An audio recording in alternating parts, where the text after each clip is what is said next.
ఈరోజు sea plane ప్రయాణం ఇది ఒక వినూత్నమైన అవకాశం. దానికి కూడా ఏంటనేది మనం అందరం కూడా ఆలోచించుకుంటే నేను అవన్నీ కూడా మీకు ఒకసారి ఎక్స్ప్లెయిన్ చేస్తాను. ఒక విషయం మీరు గుర్తుపెట్టుకోవాలి, ఎప్పుడైనా సరే రాష్ట్రాన్ని ప్రమోట్ చేయడానికి, రాష్ట్రంలో ఆర్థిక కార్యక్రమాలు పెంచడానికి, ఉపాధి ఉద్యోగ అవకాశాలు సృష్టించడానికి మనమందరం కూడా ఉండే అవకాశాలన్నీ ఉపయోగించుకోవాల్సిన అవసరం ఉంది. నేను ఎన్నోసార్లు చెప్పాను, అభివృద్ధి జరగాలి, సంపద సృష్టించాలి, అప్పుడే ఆదాయం పెరుగుతుంది.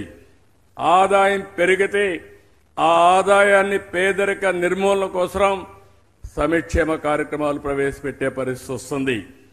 అసలు సంపద లేకపోతే అప్పులు చేసి అరాకొర సంక్షేమ కార్యక్రమాలు ఇస్తే అది శాశ్వతం కాదు. అదే ఆ రోజు చెప్పాను, ఈ రోజు చెప్తున్నాను, దానికోసం ముందుకు పోతున్నాం. ఈ రోజు మనందరం టెక్నాలజీ ఏజ్లో ఉన్నాం. ఈ విషయం మీరు గుర్తుపెట్టుకోవాల్సిన అవసరం ఉంది. ఇక్కడుండే మీరైతే సెల్ ఫోన్లు పెట్టుకుని ఈ మీటింగ్ కూడా రికార్డ్ చేస్తూ మీ ఇంటి దగ్గర ఉండే వాళ్ళకో ఫ్రెండ్స్ పంపించే పరిస్థితికి వస్తున్నారు. అంటే ఈరోజు టెక్నాలజీ చాలా ఫాస్ట్గా పెరిగిపోయింది.